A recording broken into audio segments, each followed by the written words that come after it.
자, 방금 속보가 나왔는데 트럼프 대통령이 중국의 H200 수출을 허용할 것이다 라는 게시물을 작성했습니다. 25%의 매출은 미국에 배당으로 지급이 될 거라고 얘기를 하고요. 수수료랑 관세 같은 개념이죠. 하워드 루트닉 상무부 장관이 세부 사항을 마무리 중이고 아직 의회에 통과되지는 않았습니다. 그리고 AMD랑 인텔도 엔비디아와 같은 대우를 받을 거라고 합니다. 장외 거래서 엔비디아는 2.5%, AMD 2%, 인텔 0.6%, 그리고 속셀 0.8% 추가적으로 상승을 했습니다. 내용을 읽어보면 저는 시진핑 주석에게 미국이 국가 안보를 확실히 지킬 수 있다는 조건 아래서 승인된 중국 그리고 기타 국가의 고객들에게 엔비디아 H200 제품을 출하하도록 허용할 것임을 통보했습니다. 이 국가안보 관련해가지고 의회에서 계속 걸고 넘어지는 것도 있어요. 중국이 미국에게 국가안보를 위협시킬 수 있기 때문에 AI 반도체를 주지 못하도록 얘기를 하고 있는데 이제 국가안보를 확실히 지킬 수 있는 조건 아래서 중국 그리고 기타 국가들 중동이나 여러 국가들도 포함이 되겠죠. 엔비디아 H200 제품을 출하하도록 허용할 것임을 통보했다고 합니다. 그리고 시 주석은 이에 긍정적으로 응답을 했고 매출 25%는 미국에게 지급이 될 것이다. 이 정책은 미국의 일자리를 늘리고 미국 제조업을 강화하고 미국 납세자들에게 이익이 될 것이다. 바이든 행정부는 우리 위대한 기업들에게 저성능 제품을 만들도록 강요해서 수십억 달러를 쓰겠고 아무도 원하지 않는 그런 제품들은 혁신을 늦추고 미국 노동자들에게 피해를 줬다. 그 시대는 끝났다.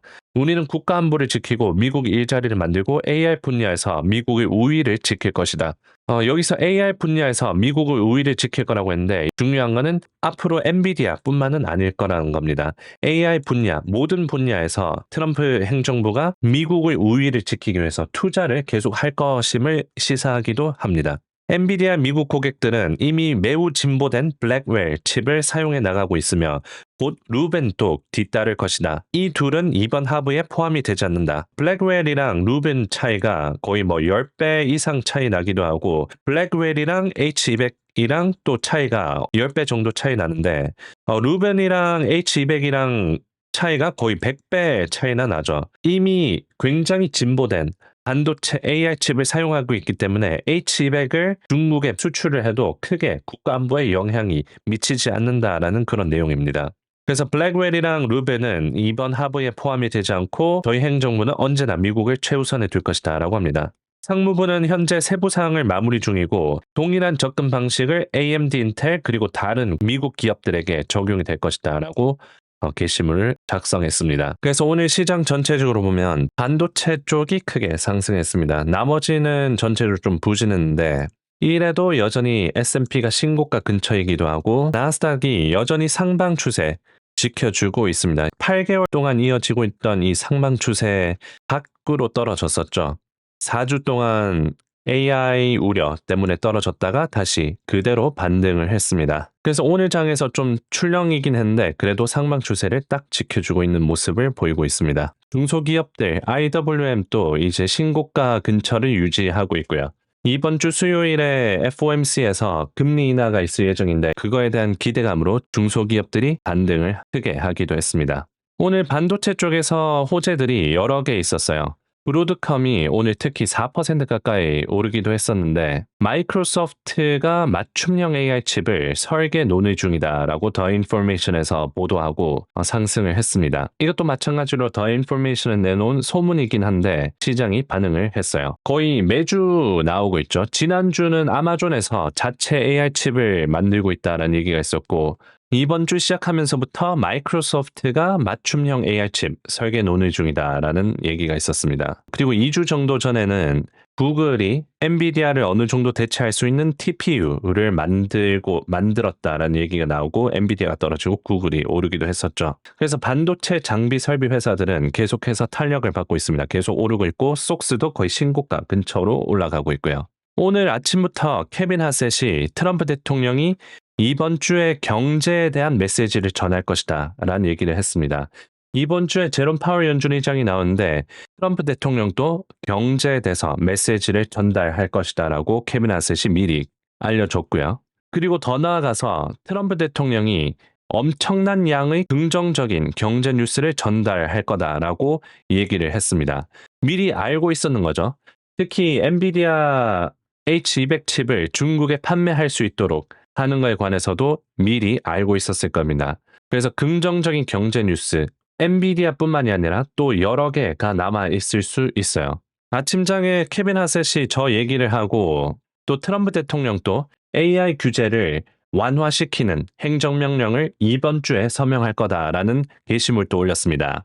AI 단일 규칙을 제정하고 기술을 규제하는 주 차원의 정책을 제안하는 행정명령을 서명할 것이다. 그러면서 기업들이 무언가를 할 때마다 50건의 주 승인을 받기를 기대할 수는 없다라고 얘기를 하면서 50개의 주에서 AI 정책을 만드는 것보다 단 하나의 정부, 연방 정부에서 AI 규제를 앞으로 내놓을 것을 시사했습니다. 만약에 50개의 주가 AI 정책을 만들게 된다면 AI는 초기 단계에서 파괴될 것입니다. 시작하기도 전에 AI가 망한다라는 얘기를 한 거죠. 그래서 이번 주에 행정명령을 발표할 거라고 얘기했고 따라서 반도체들, AI들이 오르기도 했습니다. 그래서 오늘은 이렇게 요약해 볼 수 있을 것 같아요. 처음부터 끝까지 반도체 쪽, AI 쪽에서 호재밖에 없었다. 아침부터 케빈 하셋이 엄청난 양의 긍정적인 경제 뉴스를 트럼프 대통령이 전할 것이다 라고 얘기하면서 트루스 소셜에 트럼프 대통령이 AI 규제를 완화하는 긍정적인 소식이 있었습니다. 그리고 장 끝나고 중국의 H200 칩을 수출할 것이다 라는 게시물도 작성을 했고요. 지금이라도 엔비디아를 사야 될까요? 시장을 크게 본다면 트럼프 대통령 행정부에서 밀어주고 있는 게 분명합니다. 트럼프 대통령이 중국의 H200 칩을 수출 허용할 것이다 라고 얘기를 했고 AMD랑 인텔도 같은 대우를 받을 거라고 얘기를 했죠. 젠슨 왕도 로비 활동을 열심히 하고 있습니다. 백악관이 거의 집입니다. 매일 오고 있어요.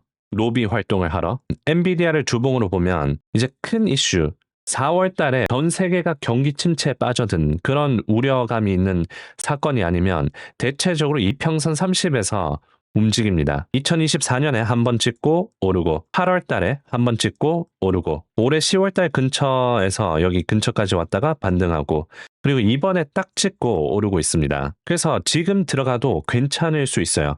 RSI도 58이고 RSI가 70 넘어가면 과매수 구간이라고 볼 수 있는데 아직 중립 근처라고 볼 수 있습니다. 그래서 최근에 AI 버블론 때문에 주가가 많이 빠졌는데 그래도 중국의 매출이 앞으로 나올 거고 중동이나 다른 국가들에도 H200 칩 혹은 나중에는 블랙웰을 할 수 있게 된다면 거기서 매출을 추가적으로 확보할 수 있게 됩니다. 물론 백악관에게 25% 지불을 하긴 해야 돼요. 그게 좀 우려스럽긴 하지만 그래도 추가적인 매출 효과를 얻을 수 있을 겁니다. 그래서 중국의 H200 칩을 팔 거라는 얘기가 나오고 2% 뛰기도 했었고요. 지금 엔비디아 시가총액이 4.5조 달러입니다. 이제 곧 5조 달러 가는지 확인을 해보면 될 것 같습니다. 자, 그래서 엔비디아는 지금 가격에서 사기 괜찮은 회사라고 볼 수 있을 것 같습니다. 물론 싼 가격에서 사면 좋죠. 예를 들어서 경기 침체 얘기가 나온다거나 또 큰 악재가 나와서 이평선 120까지 떨어지면 정말 사기 괜찮은 가격이겠죠. 하지만 지금 또 이평선 30에서 조금밖에 오른 상태가 아니기 때문에 지금 또 아주 사기 나쁜 가격은 아닌 것으로 보입니다. 자, 이번 주 일정입니다. 화요일 장에는 ADP 고용지표, 졸트, 구인 이직 보고서, 10년물 채권 경매, 그리고 실적 발표, 게임스탑, ABAB 실적이 있습니다. 그래서 화요일 장은 대체적으로 고용지표가 나올 예정이고요. 그리고 중국의 AI 칩을 이제 판매하는 걸 관련해서 시장이 또 어떻게 해석을 하는지 확인해 보면 좋을 것 같습니다. 그리고 중국의 이 AI 칩을 판매하는 게 더 큰 의미가 있을 수 있어요. 중국이랑 사이가 실제로 괜찮아지고 있다 쪽으로 해석을 해볼 수도 있고요. 그래서 시장이 광범위하게 상승하는지 아니면 반도체 쪽으로만 오늘처럼 월요일 장처럼 움직이는지 확인을 해보면 좋을 것 같습니다. 수요일 장에는 FOMC 결정이 있죠. 이번에는 25bp 금리 인하 확률이 거의 100%로 수렴을 하고 있습니다. 이제 추후 제롬 파월 연준 의장이 기자회견에 나와서 매파적으로 얘기하는지 아니면 내년에도 곧 금리 인하를 할 수 있을 거로 얘기하는지 확인해 보면 됩니다. 그리고 수요일 장 끝나고 오라클, 어도비, 시놉시스, IT 회사들이 실적 발표가 있고요. 목요일 장에는 신규 연속 실업수당청구 건수 30년 국채 입찰, 브로드컴, 코스트코 실적 발표가 있습니다. 그리고 금요일 장은 좀 조용할 예정이고요. 폴슨, 해먹, 굴스비, 연준 연설이 있을 예정입니다. 자, 그래서 오늘 시장은 아침장부터 마감까지 반도체 쪽에서 호재밖에 없는 하루였고, 따라서 반도체들이 급등을 했습니다. 내일은 고용 지표들이랑 중국의 반도체 수출 관련해서 시장이 어떻게 받아들이는지, 그리고 의회에 통과된 거는 아니기 때문에 통과를 스무스하게 할 수 있는지도 확인해 보면 될 것 같습니다.